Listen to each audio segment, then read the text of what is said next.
All right, imagine this. You're standing in front of Cinderella's castle. Your kid's face is beaming with joy. It's a dream come true, but that dream comes with a hefty price tag, one that could put your family's financial future at risk if you don't plan properly. In a recent survey from LendingTree, 45% of parents with children under age 18 go into debt to take a family trip to Disney. Said another way, every other family that you pass at Disney went into debt to afford the trip. In this video, I'm diving deep into the financial implications of a Disney vacation and explore some strategies to make the trip a reality without breaking the bank. I remember when my kids were younger, we dreamed of taking them to Disney. The idea of creating those magical memories was irresistible. But when we started crunching the numbers, we realized it wasn't as affordable as we'd hoped. Disney's a bucket list item for many families. But why? Is it because of the incredible memories it creates? Or is it because you think that's what you're supposed to do? For so many parents, it's a rite of passage and something that you remember from your childhood, or the endless commercials promoting the magic, or the peer pressure from the mom groups. Disney does an incredible job of selling the magic, but let's break down the actual costs in more detail. That way you can see if it makes financial sense for you. A Disney family vacation isn't cheap. That's why roughly half of families go into debt to afford the magic. In 2024, the average cost for a family of 4 to travel to Disney World can easily top $6,000 for a 7-night trip.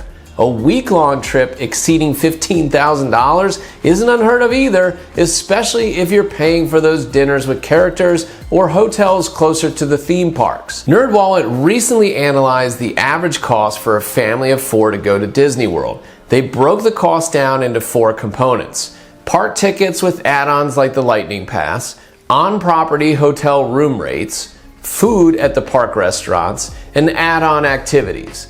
What's not included is the airfare and transportation to and from the airport, because that is highly dependent on where you're coming from. Disney creates packages for all sorts of budgets, so NerdWallet categorized these trips into 3 price tiers: value, moderate, and deluxe. A value budget might pay for the smallest room possible, eat food only at counter service or food carts. A moderate and deluxe budget might pay for upscale dining, larger rooms, and line-skipping privileges. So let's look at what they came up with as a cost per person per day. So take a look at this. This is the average Disney World vacation cost per person per day. For the value-conscious person, a one-day theme park ticket is $160.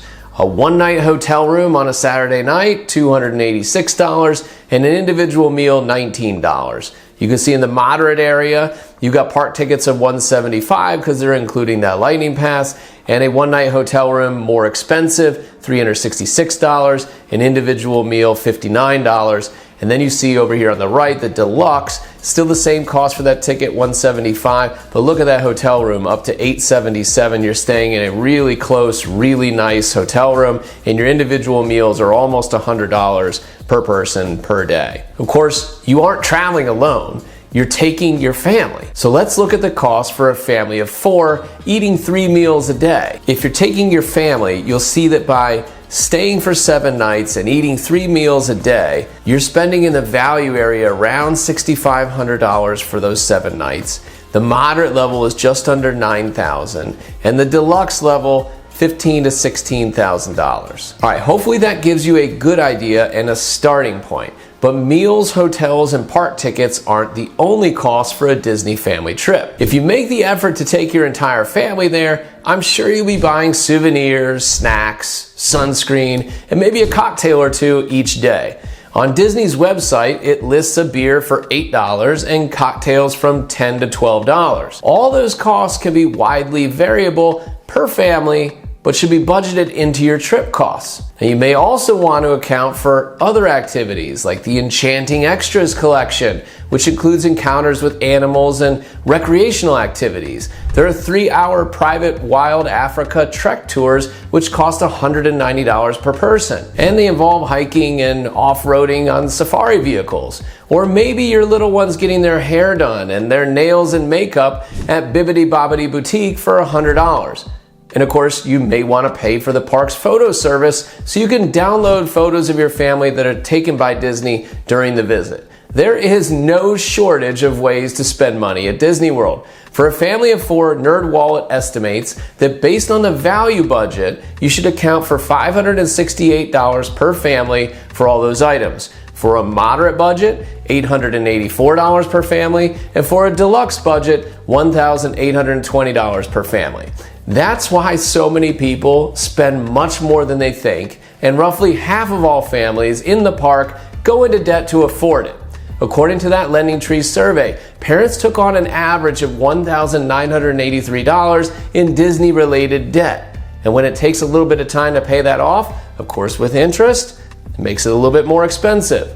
When asked what expense surprised them and cost more than expected, it's no surprise that 65% of people said it was in-park food and beverages. Are you sweating yet? We haven't even got to the travel costs to get to and from the park, and we know airlines are much more expensive than even a few years ago. For a family of 4 from the middle of the country, round-trip airfare could easily add around $1,200 to $1,500 to the cost of the trip. All right, so now let's add all this up. For this video, I'm going to assume the family of 4 travels on a moderate budget for spring break for 7 nights. A moderate budget is a family who is price conscious but who occasionally opts for a splurge. 1 park per day tickets with the Lightning Pass, staying at Disney's moderately priced hotels, 2 meals per day at counter service or food carts, and 1 moderate meal at a casual table service restaurant with wait staff. The meal consists of 1 entree, 1 beverage, and 1 either appetizer or dessert per person. Travel to and from the resort from the middle of the country is $1,500. The moderate hotel, Lightning Pass tickets for 4, and moderate meals, $8,912.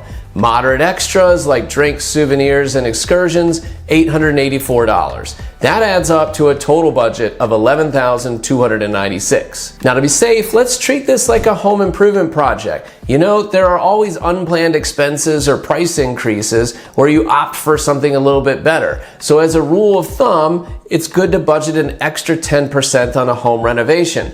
Let's do that, and let's round up to $12,000. That gives us an extra $700 to spend if it's needed. That is a lot of money for a family of 4. So is it worth it? Well, according to the survey, 59% of people have no regrets. Okay, so based on the findings, it seems likely that the majority of families who go to Disney are going to pay whatever it costs for the memories without regret, even if they're still paying for the vacation years afterwards.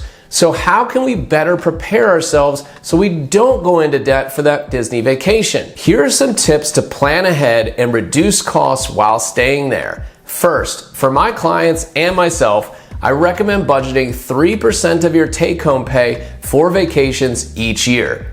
Each time your paycheck hits your bank account, stash away 3% in a high-yield savings account specifically for vacations. And then next year, you have your annual budget. This is a quick and easy way to create a vacation budget. Each year, you save for next year's vacations, and what's in the account is what you get. Now, of course, you could budget more for vacations, but it doesn't come without sacrificing something else. Don't increase your vacation budget without reducing spending somewhere else. This is a great way to help you live within your means while still enjoying a nice vacation or two. Second, if you know that you're going to be going to Disney no matter what, and it's a one-time experience, there isn't a law that says you can't start budgeting for that years in advance. You know, it's going to cost more than a typical vacation, so let's get started. If you're a parent who just knows that you're going, why not start an automated Disney fund the month the child is born? just like an education fund. Make it a consistent part of your financial plan. Numerous blogs say that age 4 to 6 is the minimum age for a visit to Disney so that your child can enjoy the experience, and that between 6 and 10 is ideal. So let's say that you settle on age 6 as your goal. What if you saved $100 a month in a high-yield savings account for 72 months? That means that at the beginning of your child's 6th year on this planet, you would have saved $7,200 of your own money without earning a nickel. Let's say now that you just earned 3% on that money that you put in and it compounded monthly. That's $677 of interest added on and a nice discount on your trip. You could even open an investment account and dollar cost average into a diversified index or target date fund and potentially earn more. Of course, there's potential for it to lose value. And we know that the cost of Disney is going to continue rising, but this would give you a great start.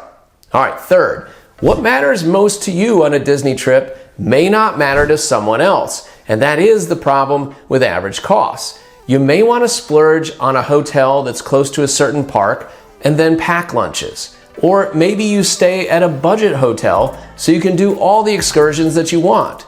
Spend more on what gives you the most joy and then reduce spending to the bone on the stuff that your family doesn't really care about. This will help your money go a lot further. And to reduce your travel costs, book early.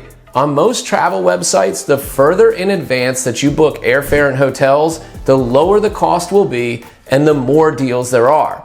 If you've been saving for the trip already, then you should have the funds available to take care of the travel. That can easily save you 10 to 20% on the travel costs versus booking only a few months in advance. Just make sure to get the travel insurance. You never know what can happen with young children, and the cost is typically pretty low for peace of mind. Lastly, enjoy yourself. It's the trip of a lifetime, right? If you save in advance and use the strategies I outlined here, it can allow you to enjoy the experience without worrying about how you're going to end up paying for it. You can enjoy those memories with your family and have the satisfaction of knowing that you planned for and paid for the experience without going into debt. I hope this video gave you some insights into the typical cost of a Disney vacation and some ideas how you can make it more affordable. But I would love to hear about how you saved for your Disney vacation and ways you were able to reduce the cost. Let us know what you did down in the comments. And if you like videos like this, make sure you hit that like and subscribe button.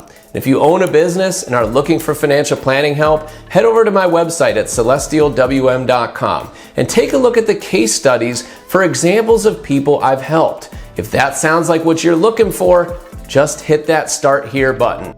And check out this video next to supercharge your financial planning.